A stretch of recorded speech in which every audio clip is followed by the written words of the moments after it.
Quero saudar os irmãos e os irmãos que nos assistem em casa, os internautas, com a paz de nosso Senhor e Salvador Jesus Cristo. Os irmãos podem assentar, tomar os seus assentos. Que ambiente bem bom, que ambiente bem alegre, em que sentimos a presença do Espírito Santo do Senhor. Ele está em nosso meio, irmão, e o culto é feito de adoração. Quando adoramos, quando invocamos o nome do Senhor, como diz o Salmo 71 que os irmãos leram na abertura do culto, é nele que depositamos a nossa confiança, porque sabemos que não temos forças de nós mesmos, mas confiamos num Deus todo-poderoso, num Deus em que não está com seu ouvido que não possa ouvir, que não está com a sua mão encolhida para que não possa estender a um necessitado, que quando bate a porta do céu se abre, quando nós clamamos mesmo que do fundo do abismo, Ele nos ouve. E quando toda circunstância parece indestrutível, nós dizemos: Senhor, nós não temos força, e o Senhor nos toma pela nossa mão e nos traz para a sua casa, nos renova, nos revigora, e nós começamos a adorá-lo, porque Ele merece toda a honra e toda a glória.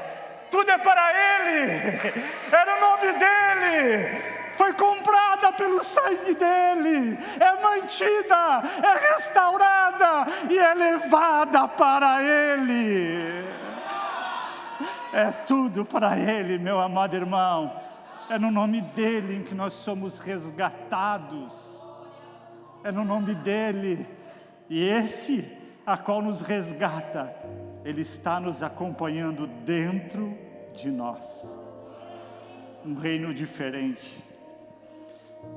Quero convidar os irmãos para nós meditarmos na palavra do Senhor. Evangelho de segundo escreveu João, capítulo 15 e versículo 1 ao versículo 8.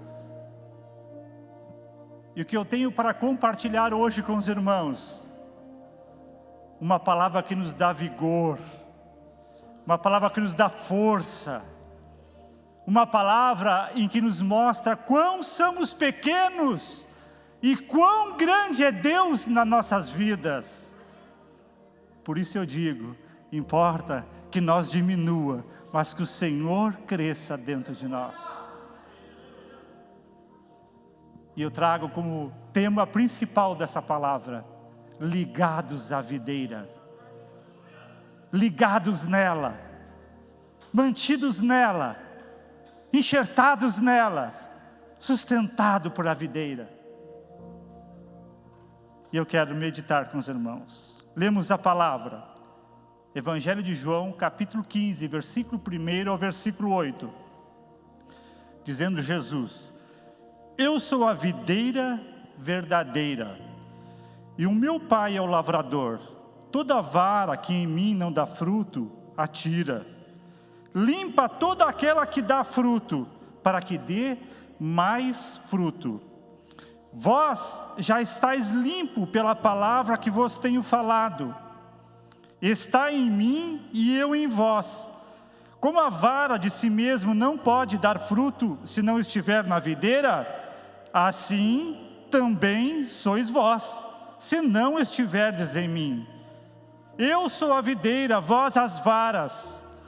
Quem está em mim e eu nele, este dá muito fruto, porque sem mim nada podeis fazer. Se alguém não estiver em mim, será lançado fora como a vara, e secará, e os colhem e os lançam no fogo e ardem. Se vós estiverdes em mim, as minhas palavras estiverdes em vós, pedireis tudo o que quiserdes, e vos será feito. Nisto é glorificado meu Pai, que deis muito fruto, e assim sereis meus discípulos. Até aqui. Que alegria, irmãos, é fazer parte de uma árvore divina, em que não é feita por mãos de homens, mas tem um escultor todo especial que é Deus, que cuida, que é o lavrador, que plantou, e que nós estamos ligados nesta videira. E é bem verdade que Jesus falava para os seus discípulos, lembrando nós dessa passagem, há poucos versículos atrás, no capítulo 13, Jesus entra em Jerusalém montado em um jumentinho, e as pessoas depositavam palmeira aos pés do Senhor quando caminhava, porque acreditavam num reino material, mas entrava ali um reino celestial, que não era visto por olhos humanos, mas olhos divinos, celestiais, valores celestiais. E chegava naquele povo e entrava Jesus Cristo em Jerusalém, e todos diziam: Hosana, Hosana, bendito aquele que vem em nome do Senhor. Depositavam palmeiras. O Senhor estava caminhando para um sacrifício de resgate nas nossas vidas. Nesse cenário, o Senhor vai e faz a sua última ceia em Jerusalém. Serve-se a ceia. Agora no capítulo 1 de João, os irmãos vão ver que o próprio Jesus era o Senhor Criador. O Verbo se fez carne e habitou entre nós, e o Verbo era Deus. Criou tudo. Agora Ele está em forma humana, está sentado com os seus discípulos. Serve-se uma ceia. O Deus que criou tudo, o Deus que gerou tudo, a sua imagem e semelhança, agora estava ceando com os seus discípulos. E todos reunidos no mesmo lugar, Ele com sinal de humildade, serve a ceia, ceiam entre eles. Ele diz que em meio à ceia tinha um traidor, mas naquela ceia, com um gesto de humildade, Ele vai e lava os pés dos seus apóstolos. Imagine o Deus Criador do universo, formador da raça humana, agora estava lavando os pés de seus discípulos, como sinal de humildade, para um resgate celestial, para uma busca em que o homem não entendia, mas ele sabia o que estava comprando. Aleluia. Nesse cenário, o Senhor começa a dar as últimas instruções para os seus discípulos, instruções em que nós lemos aqui: eu sou a videira verdadeira. Israel era uma videira considerada do Antigo Testamento, mas não dera aqueles frutos divinos a qual o Senhor, justo juiz, esperava de sua igreja. E agora o próprio Deus, como homem perdido que não tinha mais saída, desce até a terra, se torna homem e se entrega pelo meu e seu pecado como um resgate, e diz para os discípulos: eu sou a videira verdadeira, é em mim que vocês têm que esperar a salvação. Eu sou a porta, eu sou a luz do mundo. Aquele que bate se abre, aquele que busca encontra, e o que está na região das trevas, chegou uma grande luz. Não está tudo perdido. Eu sou a videira, eu sou o resgate divino. E diz para os seus discípulos: toda vara que está em mim que não dá fruto é tirada, e limpa toda aquela que dá fruto. Deus, irmãos, Ele quer ver os frutos divinos em nossa vida. E bem verdade é que leva um tempo para Deus trabalhar na nossa vida. Nós todos os dias caminhamos, andamos, fazemos as nossas tarefas diárias, e o Espírito de Deus trabalha em nosso coração. Não é bem verdade quando você quer pecar, vacilar, tropeçar, há uma batida no seu coração e diz: não faça isso, meu filho. É o Espírito de Deus trabalhando, podando, pastor, tirando aqueles galhos em que não vai haver frutos. Pode levar anos, pode levar meses, mas Deus trabalha para purificar o seu povo todos os dias. Um trabalho contínuo, uma briga contínua da carne e do Espírito. para que um sobreponha-se o outro. E Deus quer de nós que nós demos frutos dignos de arrependimento, frutos divinos. E uma receita infalível para dar esse fruto divino é uma limpeza da videira, que Deus mesmo faz em nossa vida. E no versículo em que nós lemos, versículo 3, e vós já estáis limpo pela minha palavra. A palavra de Deus, ela vai trabalhando em nossa vida, vai tirando tudo aquilo que combate contra Deus, todos os frutos da carne, ela vai podando e tirando, nos transformando, nos regenerando, nos resgatando. Aí aquele que comete pecado, aquele que mata, não mata mais, aquele que trai, já não trai mais, aquele que tem um círculo vicioso em sua vida, já deixa e corta o vício. Ele começa a ser um cidadão celestial, ele está plantado na videira que é Cristo, e os frutos são divinos, e o Senhor é quem mantém essa videira.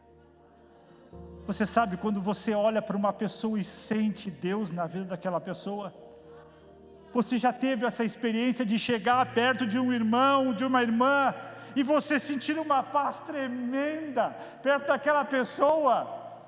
Deus atingiu a plenitude, Deus veio limpando aquele galho, e agora Ele irradia os frutos do Senhor na sua vida. Há uma transformação, há uma regeneração, o Senhor trabalhando, moldando, mudando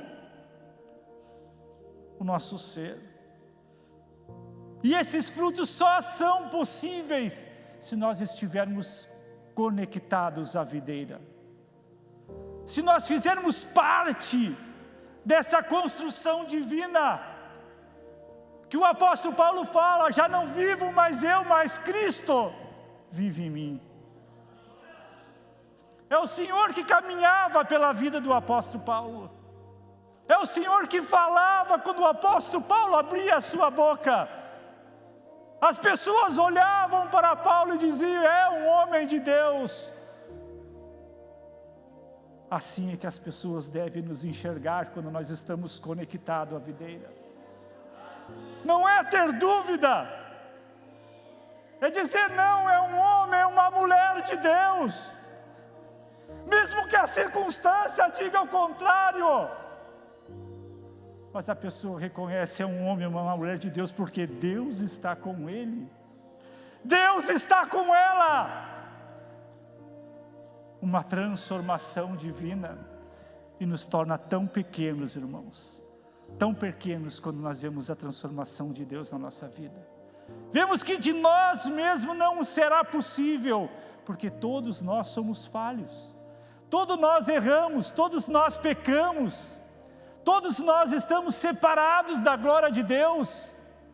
Precisamos do Senhor todos os dias em nossas vidas, precisamos do Senhor todo momento em nossas vidas, para que Ele dê em nós o seu fruto divino. E que fruto é esse, irmão Elias? E que fruto é esse que nós estamos falando, em que o mundo espera ver em nós, em que o mundo olha para nós e tem que ver esses frutos em nossa vida? Não é simplesmente o irmão Elias fervoroso, falando em línguas, pulando, saltitando. Não, não é só isso. O mundo tem que olhar para nós e tem que sentir o fruto divino em nossa vida. Que fruto é esse? Não tem como não falar dessa palavra e não nos referir ao fruto do Espírito de Gálatas 5:22. Um fruto que só é celestial, não é humano. O ser humano é impossível dele gerar, conforme os versículos que nós lemos. Para ter, tem que ser de Deus, tem que ter Ele na vida, tem que abrir a sua boca e falar do que o seu coração está cheio, e coisas divinas, coisas que vêm do céu. E eu quero ressaltar com os irmãos, quais são esses frutos que nós temos em nossa vida. O Senhor, Ele habita em nós. O Senhor, Ele morreu, se entregou a si mesmo, Ele está dentro de nós. Bem verdade que numa luta constante, quando a nossa queda, constante quando os frutos da nossa carne, para quê? Para os limpar, para os tirar, estabelecer os frutos divinos na nossa vida.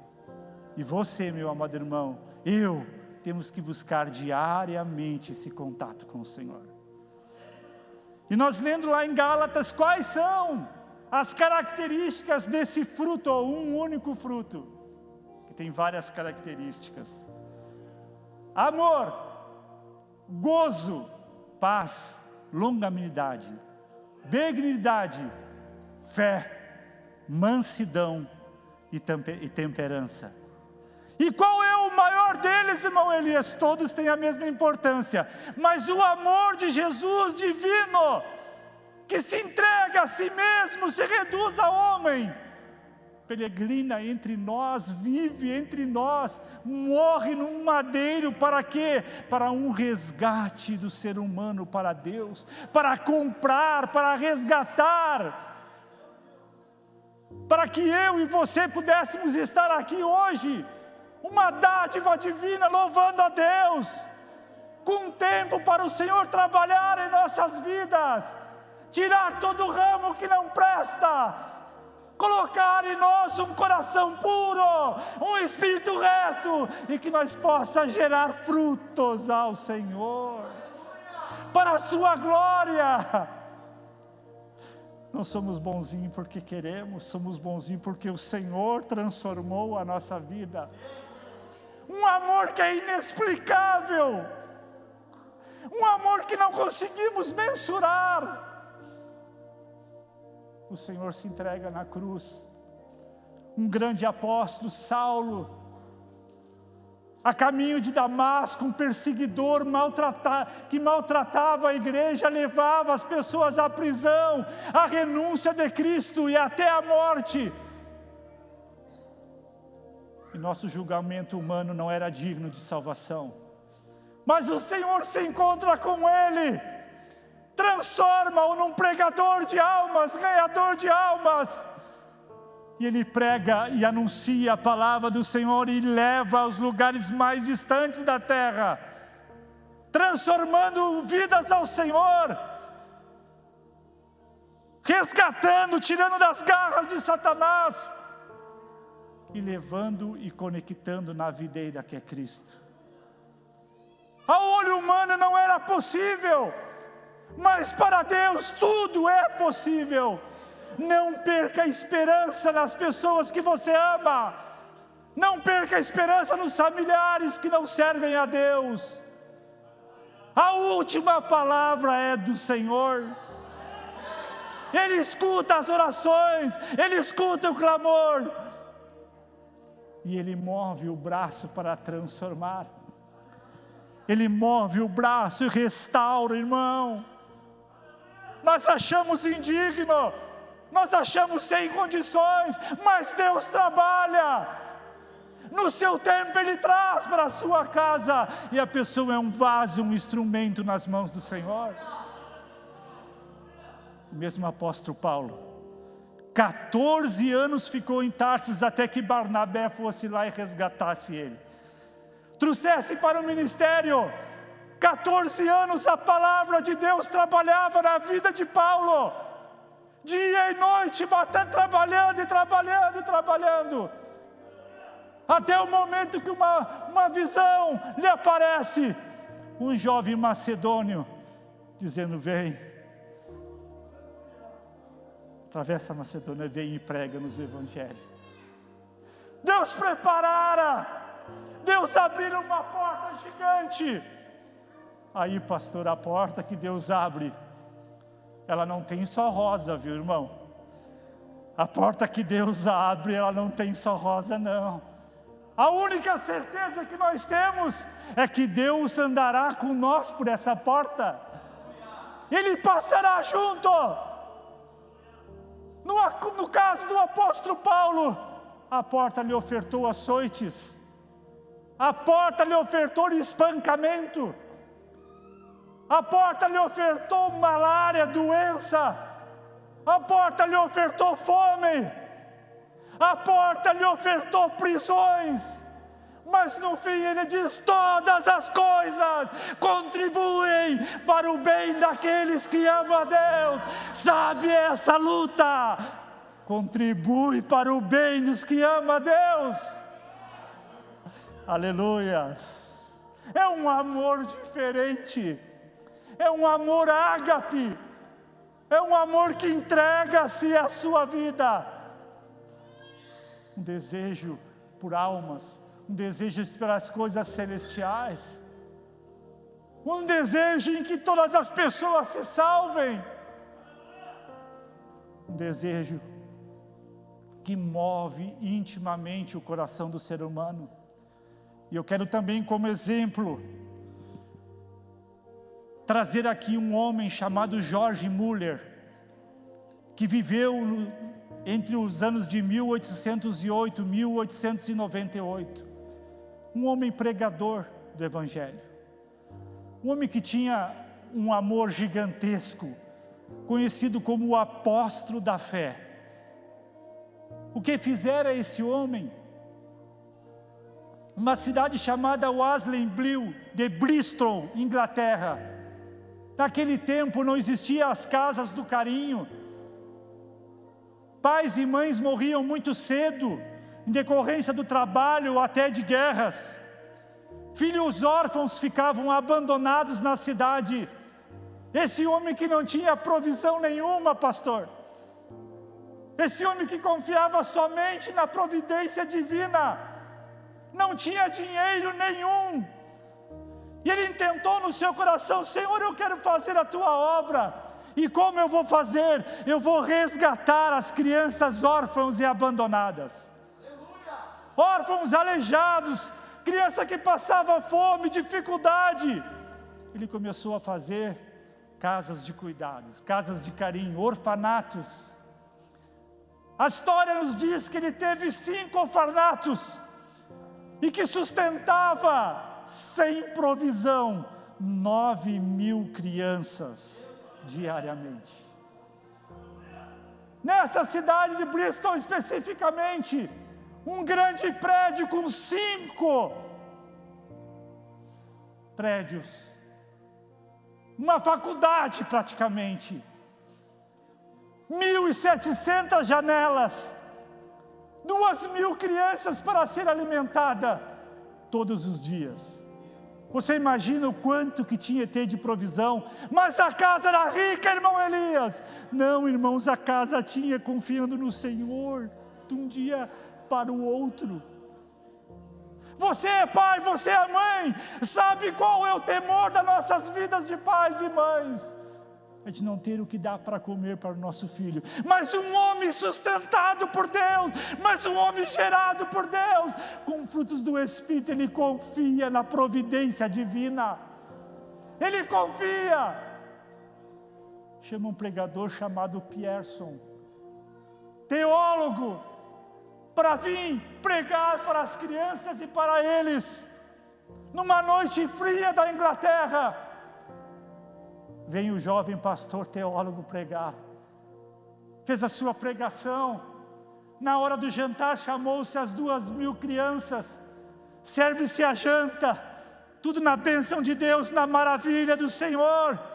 Deus dando a providência, Deus dando um resgate para aquelas crianças. Prega a palavra, agora vamos dar o alimento. Depois, todo mundo jantado, vai cada um para o seu dormitório, 2.000 crianças.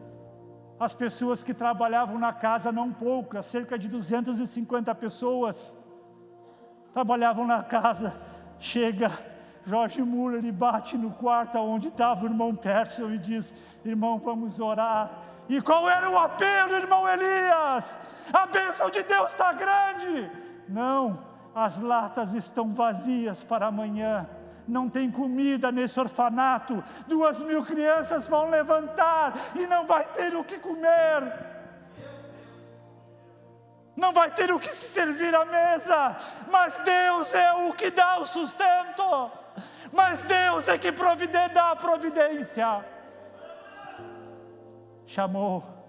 O mais interessante, irmão, é quando nós depositamos a nossa confiança no Senhor, o Senhor move a sua mão em nosso auxílio. Lá na cidade, um comerciante chamado Simão Short, no meio da noite, é acordado pelo Senhor e diz: leva a providência para o orfanato, não pouca providência, mas que dure 1 mês. Aquele homem se levanta de manhã cedo, sem nem o pastor saber, sem nem o jovem pregador saber, vai até o orfanato, bate na porta do orfanato e diz o seu grande testemunho: o Senhor me acordou e mandou eu trazer a providência. É um amor divino, não é coisa humana, é coisa celestial. Aleluias, é um fruto celestial, é um fruto em que move a compaixão, é um fruto que transforma as nossas vidas. Temos que sentir isso de Deus na nossa vida, senão a nossa carreira vai ter sido em vão. Sentir esse amor pelas almas, sentir esse amor que Deus tem por nós. Se não sentimos esse amor, se somos apáticos, se não transmitimos esse amor, se a pessoa que fala com nós não sente esse amor de Deus em nossa vida, aí eu uso as palavras de um conhecido pregador aqui da cidade: reveja a sua filiação. Você não está servindo a um Deus Todo-Poderoso. E como nós buscamos isso, como nós temos isso? Somente conectado à videira que é Cristo, somente conectado à videira que é o Senhor, para nós ter gozo, alegria, quando tudo parece estar errado, quando tudo está mostrando que vai dar errado. Um gozo é ter alegria nesse momento. Uma outra característica do fruto do Espírito: o amor, o gozo, um gozo diferente, um gozo em que nos motiva a nós querer conhecer mais o Senhor. O primeiro mártir, Estevão, os irmãos vão ver no livro de Atos, que Estevão pregava a palavra do Senhor aos judeus de Jerusalém, aos mesmos que mandaram crucificar o Senhor, os mesmos em que diziam: solte a Barrabás, os mesmos em que preferiram a libertação de um bandido do que o Senhor. Pregava para eles o Evangelho, anunciava que o Filho de Deus se entregara, anunciava que o Filho de Deus se entregara para o resgate do homem que estava perdido.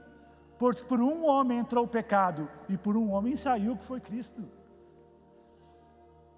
Bem verdade é que nós convivemos com a nossa carne até o nosso tombar aqui. Todo dia a carne milita contra as obras do Espírito.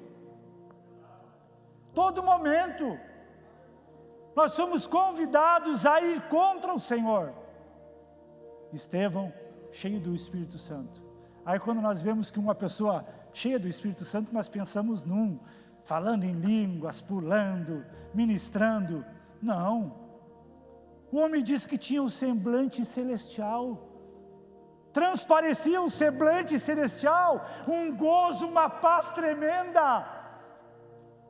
Começou a relatar a Israel desde Abraão até Cristo, dizendo: vocês mataram a salvação, vocês crucificaram, esperavam um reino carnal, mas veio um reino celestial. Se arrependam dos vossos pecados. A lei de Moisés não pode mais salvar, é Cristo que pode, é Cristo que pode. Essas leis que vocês seguem não podem mais salvar, só Cristo pode. um gozo, uma alegria. Diz que aquelas palavras foram como uma flecha no coração do ímpio. E aqueles homens taparam os ouvidos e começaram a gritar para que ele não falasse mais. Levaram, arrastaram aquele Marte para fora da cidade. Levaram lá para fora da cidade. Começaram a apedrejá-lo. Começaram a jogar pedras para o matar. Mas lá em meio, irmãos, às pedras, em meio à sua morte iminente, ele olhou para o céu e viu os céus abertos. O Senhor, Jesus ao lado de Deus Pai, diz: eis que vejo os céus abertos. O Senhor está no céu contemplando. Jesus Cristo à direita, com os braços abertos, esperando o seu servo que estava a tombar. Mas um gozo, uma alegria diferente. Não era ódio, irmão. Tanto que ele cai de joelhos e diz: Senhor, não lhe imputes esse mal, porque ele queria o bem daquele povo. Um gozo pela salvação, um gozo divino pela salvação, a ponto da pessoa se entregar, porque tem uma certeza: eu tombo aqui, mas a minha recompensa é no céu, é de lá que vai vir. Eu não espero nada dessa terra, eu não junto nada dessa terra, mas a minha recompensa é celestial, porque o meu gozo é divino. Algo divino, algo também divino, já que no século XIX, fez o grande reformador, um dos grandes reformadores, Martinho Lutero, dizer assim para as pessoas: vocês não têm como comprar indigências, vocês não têm como fazer isso, não tem como comprar uma cadeira no céu, porque o Senhor a dá, o Senhor elege, o Senhor a dá a quem Ele quer, e não tem que disponibilizar capital financeiro. Vai lá e cola as 95 teses da reforma protestante na igreja, porque essa obra, esse gozo, não tem por recompensa nada terreno, mas sim celestial, é de lá. Mas isso, Martinho Lutero, vai lhe custar prisões, vai lhe custar esbofeteamentos, vai lhe custar você ficar trancado, porque os religiosos da mesma maneira vão querer lhe matar. Mas não, um desejo, um gozo eterno, um fruto divino move a pessoa, e ela sai pregando e anunciando e testificando do Evangelho de Cristo. As portas são abertas, e diz que quando Deus abre a porta, ninguém pode fechar, e quando Deus fecha, ninguém pode abrir, porque é uma obra divina, é um gozo celestial, meu amado irmão. É obra do Senhor, é obra dEle, é só para Ele. Longanimidade, virtude de suportar com firmeza as contrariedades. Você serve a Deus, você vem na casa de Deus, mas nada pode acontecer a você? Você é intocável? Sua família é intocável? Não, meu amado irmão. O nosso inimigo, ele anda de redor, como um leão, bravo, e ele quer tragar justamente os frutos de Deus na sua vida. E ele procura um momento, uma brecha para entrar na sua família e destruir. Esse é o papel dele. O papel dele é jogar, sim, pais contra filhos, filhos contra pais, irmão contra irmão, parente contra parente. Esse é o papel dele. Ele trabalha incessantemente. E tocar nos seus bens, será que é um papel dele? Também é um papel dele. Claro que todas as coisas contribuem para o bem daqueles que amam a Deus. Mas Ele pode tocar nas nossas finanças. Como o pastor orava, repreendendo o devorador, é uma pura verdade. Porque ele vem devorar a sua vida espiritual, devorar a sua vida terrena, os seus bens materiais, os seus filhos, tirar eles para longe da casa do Senhor. Você ensina no caminho que deve andar, o inimigo vem desconstruir o que você ensinou. E começa bem perto, nas próprias escolas onde nossos filhos estudam. Uma desconstrução dos valores cristãos. Veja o que acontece. E nós temos que estar atentos, nós temos que estar vigilantes. E o exemplo de Jó é uma verdadeira manifestação disso. Vocês pensem num homem rico, ao Oriente, aonde provavelmente ele morava, um sheik, muita riqueza, muitas ovelhas, muitos bois, muitos jumentos, muitos camelos da época, uma boa tenda, uma boa casa, filhos que são a herança divina de Deus para nós, filhos em abundância, várias pessoas trabalhando para Ele, tudo mil maravilhas. De repente, começa a vir a notícia ruim. Estavam os teus pastores no campo. Veio o inimigo e levou todas as tuas ovelhas. Não sobrou nada. E mataram os pastores. Só eu escapei para vir te trazer uma nova. Começa a gringolar tudo. Começa tudo a dar errado. Mas era um homem abençoado, um homem temente. Um homem que estava conectado à videira. Sobrepõe um mal sobre a sua casa. De repente, outro servo. Eu estava pastoreando lá entre as montanhas. E veio animais ferozes. E levaram o rebanho. Só eu sobrei para te contar. De repente, pense em você, meu amado irmão. Provavelmente ele fazia sacrifício pelos seus filhos. Porque os filhos deles, pelo jeito, só queriam festa. Os meninos se reúnem numa casa. Começam a fazer uma festa. O pai não estava na casa no momento da festa. Desaba sobre os seus filhos. Sobra um e vem contar para ele: Jó, todos os teus filhos estavam reunidos, todo mundo na maior festa. De repente, só sobrou eu. Agora o homem de Deus, temente a Deus, estava sem os seus bens, sem os seus animais e sem o bem mais precioso, que era a sua família. Mas não basta, irmão Elias, não basta. O inimigo vai e pede para Deus para tocar na saúde do homem. Perdeu os bens, perdeu os filhos, e agora uma chaga terrível se instala em seu corpo. Ele arranca suas roupas e começa a raspar-se com um pedaço de telha, provavelmente pela coceira e remoção das células mortas. Terrivelmente, os seus amigos vêm lhe aconselhar e dizer: tu fez alguma coisa errada,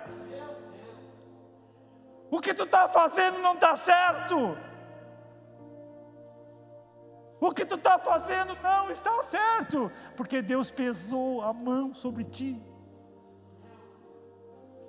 Deus trouxe um peso sobre ti. Mas a virtude de se suportar com firmeza as contrariedades estava presente na vida dele. Longanimidade, a ponto de sua mulher chegar e dizer: Jó, não tem mais porquê, Jó. Você está sem os animais, dos seus servos restaram poucos, toda a nossa glória, que é os nossos filhos divinos, já não existem mais, não tem alegria, A sua saúde está debilitada. Você está sentado como um indigente, raspando-se com telha. Porque tu não reconhece? Amaldiçoa esse teu Deus que tu crê e morre de uma vez.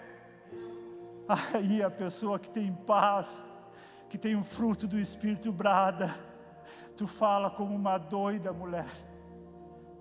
Eu sei que o meu Redentor vive. Eu sei o Deus que eu sirvo. Ele é ou não é o teu refúgio? Aleluias. Ele é ou não é aquele que nós corremos? Mesmo quando o remédio que nós estamos tomando é amargo, saiba que Ele coopera para o bem daqueles que amam a Deus. Que Ele coopera para o bem daqueles que amam a Deus. Uma outra característica desse fruto divino é a benignidade. O gesto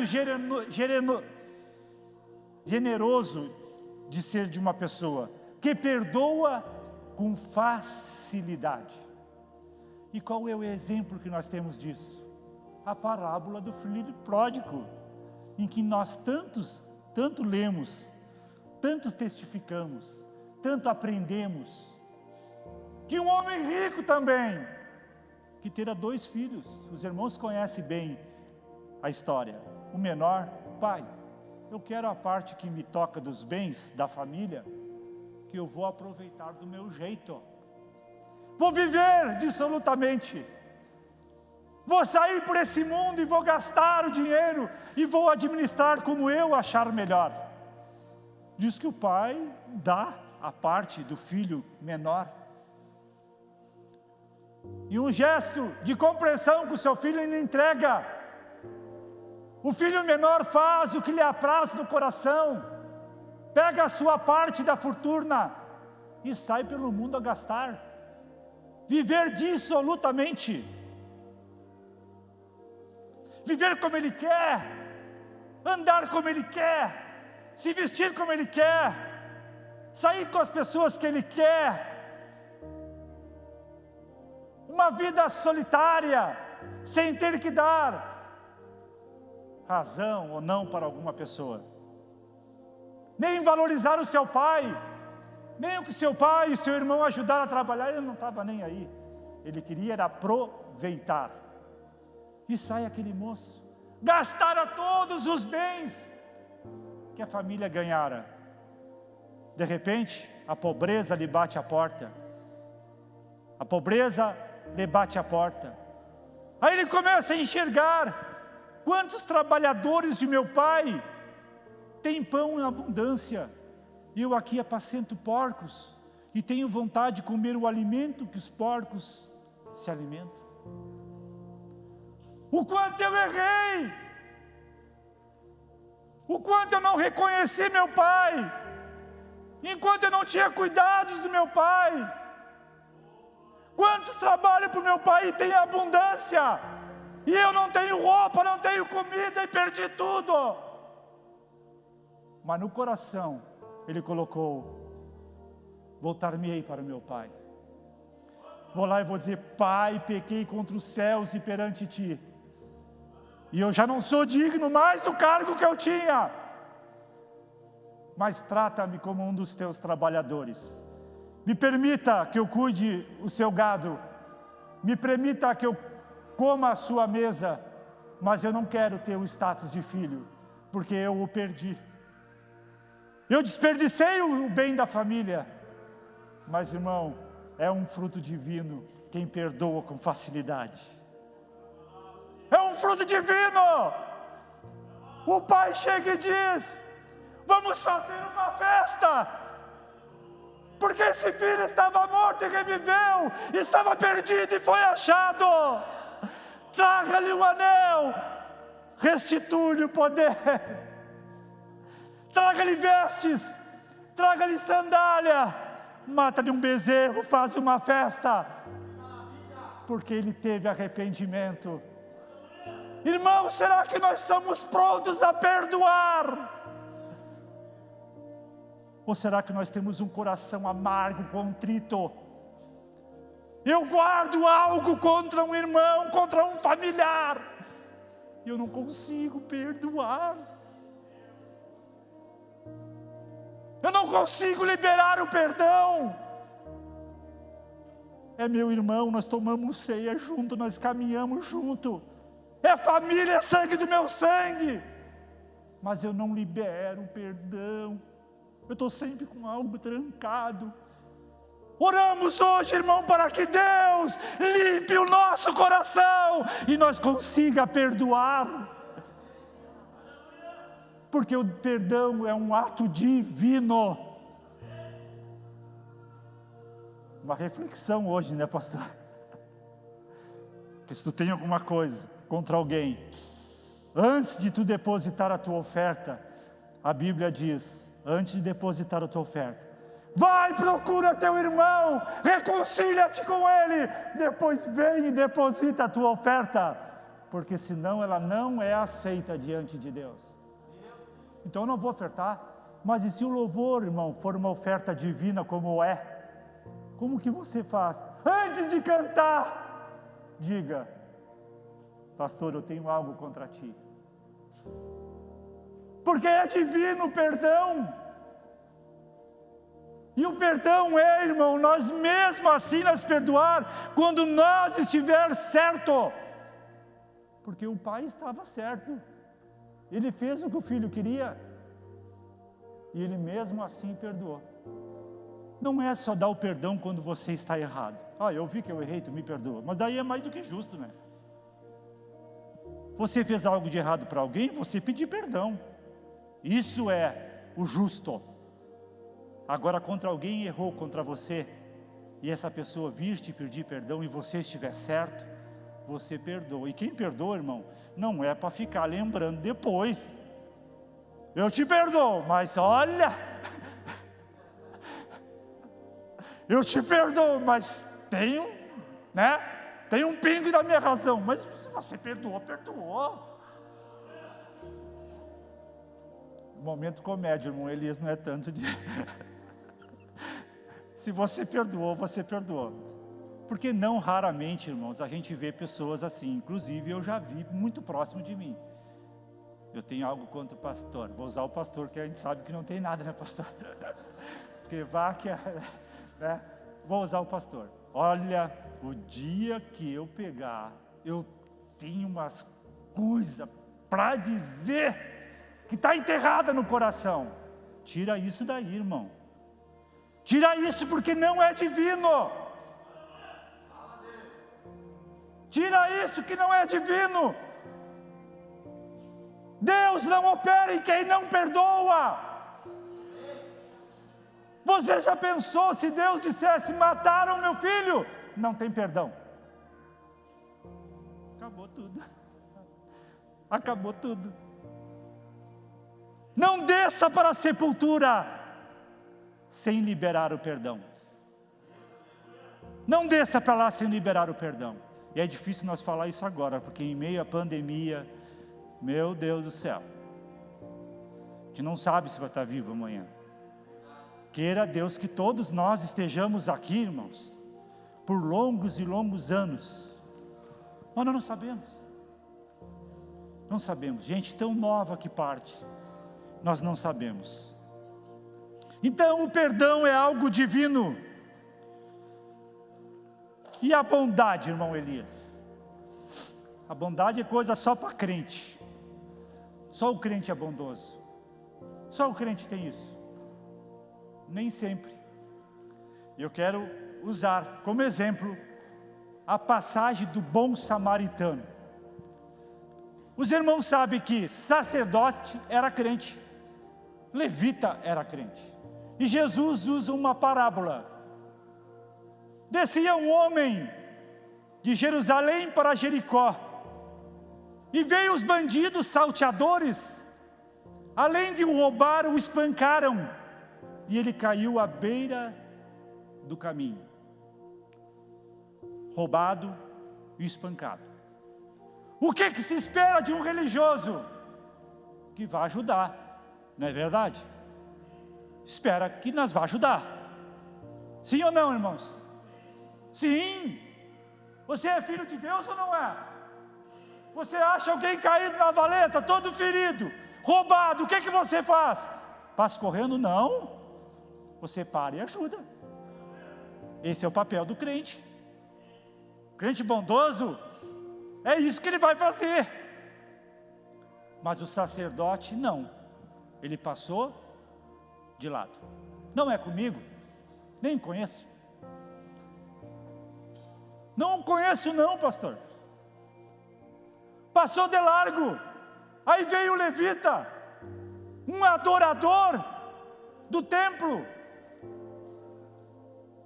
uma pessoa que estava junto com o sacerdote, que ouvia as leis de Deus e de amparar o necessitado. Passa de largo. Não é meu problema. Não é problema meu não. Deixa ele aí, alguém vai ajudar. De repente vem um samaritano. O que é o samaritano, irmão?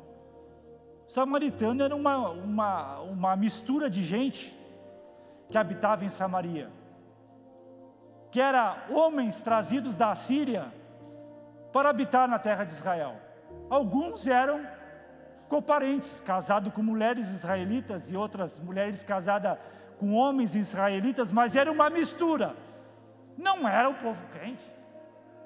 Aí você espera o quê? Quem deveria de ajudar? Os crentes, mas não, quem para ajudar? O samaritano. Vê o homem caído, provavelmente o junta, passa um óleo em suas feridas, lhe dá atenção, lhe ouve, leva até uma cidade próxima, coloca numa hospedaria com cuidados especiais, e diz para o dono da hospedaria: cuida dele, sara as feridas dele, e tudo que ele gastar aqui, eu pago. Quem desceu justificado? Quem tem fruto divino na sua vida? Às vezes não é os religiosos, irmãos, é quem nós julgamos que não é. Ou não é assim que aconteceu com os fariseus? Enquanto eles gritavam na frente do púlpito e diziam: eu dou os dízimos dos cumins, das hortaliças, além do dízimo tradicional, o publicano batia no peito e dizia: Senhor, eu sou pecador, eu sou um pecador. E quem que Jesus disse que desceu justificado para a sua casa? Foi o religioso? Não, foi o publicano. A bondade é um fruto divino. A bondade é um fruto divino, e não fique envergonhado se você não é. Por quê? Peça a Deus para te conectar à videira, que nós não conseguimos de nós mesmos gerar esse fruto divino. Nós temos a tendência de olhar e o deixar de lado, porque sem Cristo nada podemos fazer. É algo celestial, é algo que o homem não entende, porque só consegue fazer estando conectado com Deus. Aleluias! E a fé? A fé não é algo palpável, não é algo que você toca. A fé é algo invisível, algo que você não enxerga, mas você tem a fé. A fé é dada por Deus, é um dom dado por Deus para nós. Nós temos fé, a palavra caiu no nosso coração e nós acreditamos nela. Senhor, verdade, eu sou um pecador, me ajuda na minha pouca fé. Não foi assim? Hebreus capítulo 11, um exemplo de fé, que a fé é o firme fundamento das coisas que não se veem. Não se enxerga. E no versículo 27 diz que pela fé, Moisés deixou o Egito. Pela fé, foi por ela. Deus fez as obras sim, mas no capítulo 14 de Êxodo, Moisés chega diante do mar. Senhor, os egípcios estão atrás de nós, Senhor, e agora, Senhor, é só Tu, Senhor. O Senhor fala para Moisés: Moisés, por que Tu vem a mim, Moisés? É eu que estou levando, é eu que estou garantindo, é eu que estou conduzindo. Levanta a tua vara para o mar e manda esse povo que marche. No capítulo 15, olha que maravilha, irmão. Agora um povo amedrontado marchando em direção ao mar, e o mar abre-se de cima até embaixo, e o povo passa em seco, porque a fé, ela move montanhas. A fé move montanhas. A fé move montanhas. Pedimos fé para o Senhor. A mansidão, que Deus trabalhe em nossa vida, irmãos, porque às vezes nós temos carência de mansidão, seja pelo justo ou pelo injusto. Digo pelo justo, quando você tem aquela ira dentro de você, tipo que o Senhor teve quando entrou no templo e viu as pessoas comercializando dentro do templo de Deus. Era para vender alguma coisa dentro do templo? Não, Jesus correu todos os vendedores. Não estou falando dessa, estou falando daquela em que você diz assim: ai, no meu tempo, se ele diz isso, eu já saio na pancada. Ah, mas se eu sou uns anos mais novo, eu queria ver o camarada dizer isso. Não, isso não é um fruto de Deus, isso não é um fruto divino. Isso não é um fruto divino. Agora, a mansidão, ou é? Você imagina Paulo, perseguido pela igreja de Jerusalém, perseguido, foi preso, recorreu a César, pega um navio que ia de Israel para a Itália, para o levar para Roma, um grande naufrágio o submete no caminho. Ah, meu irmão Elias, o que tem de mansidão nisso? Quase tudo, meu amado irmão. 14 dias de tempestade, todos no barco apavorados, as ondas sobreveio de uma maneira, e não era um pouquinho do dia, era 14 dias, dia e noite, a ponto dos marinheiros do barco, 279 almas, começaram a jogar todas as malas e comidas para fora do barco. Todo mundo, vamos se jogar no mar, porque o barco não vai suportar. O Senhor aparece para Paulo e diz: olha, não, ninguém pula do barco não. Todo que ficar contigo, ninguém vai perecer, porque todos eu te dou na tua mão. Ai, meu Senhor, mas está tudo dizendo contra. 14 dias, grandemente abalado pela tempestade. Ao raiar do último dia, bate o barco numas pedras. As ondas começam a rebater de um lado para o outro.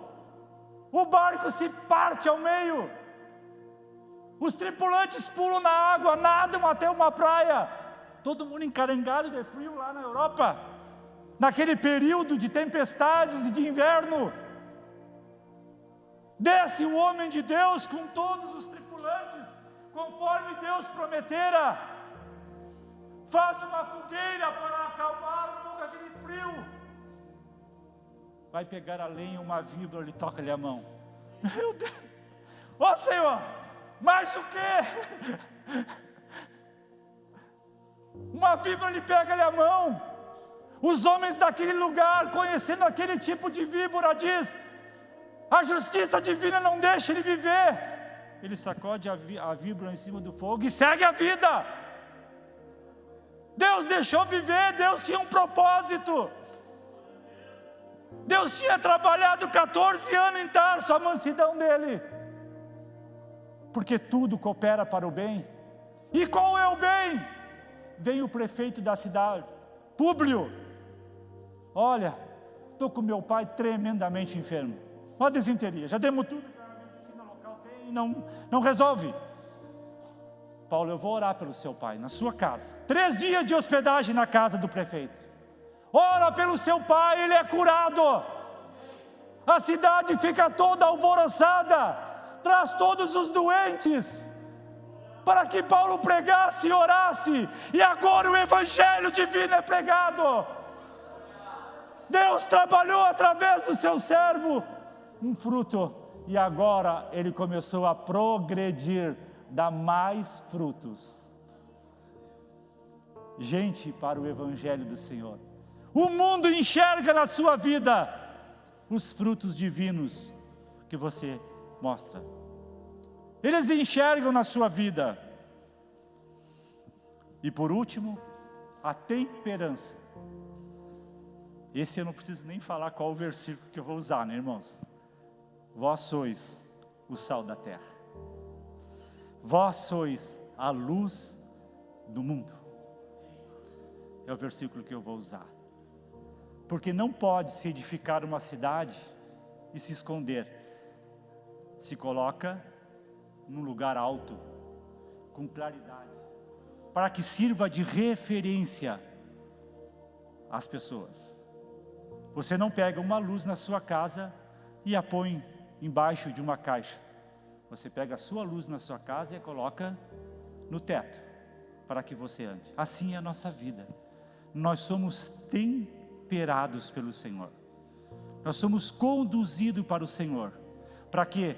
Para que o fruto divino em nossa vida sirva para a glória do Deus Altíssimo. Não é para nós nos sentir, irmãos. Não é para nós nos sentir. Porque é algo que não é nosso. A nossa natureza terrena dá frutos da carne, que estão no versículo 19 de Gálatas 5. Não é o celestial. São os da carne. Então não é para nós crescer, porque eu sou bom. Não! É para nós diminuir, que Cristo cresça em nós. E usar o jargão do pastor Nelson. A glória é para Jesus. É só para Ele, meu amado irmão. É só para o Senhor que é a glória. E eu quero concluir para os irmãos. O Senhor é a videira verdadeira da vida do crente.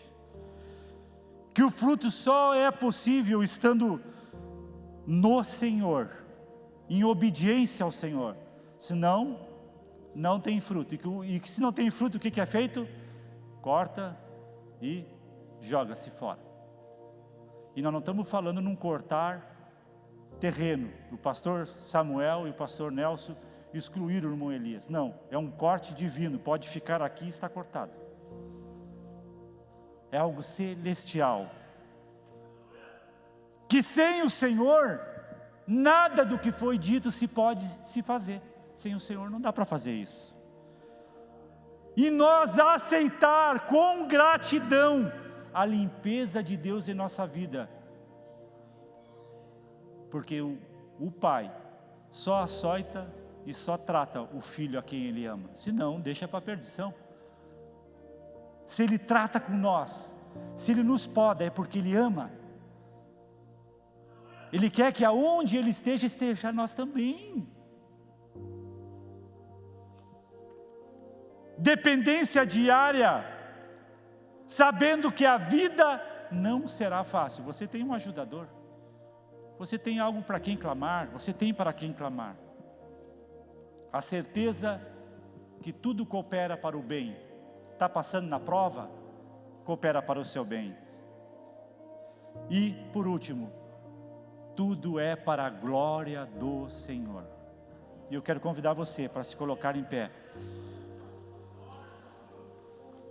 E eu quero concluir aqui, irmãos, dizendo que eu e você precisamos, carecemos de dizer: Senhor, trabalhe em minha vida, para que eu dê frutos, Senhor divino, celestial, para que eu seja referência. Qual é o meu legado que eu vou deixar?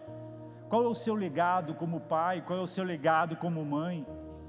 Qual é o legado que você vai deixar? As pessoas vão dizer: o vovô, a vovó era um homem e uma mulher de Deus. Esse é o legado que nós vamos deixar. Os irmãos vão dizer: o irmão Elias, abençoado.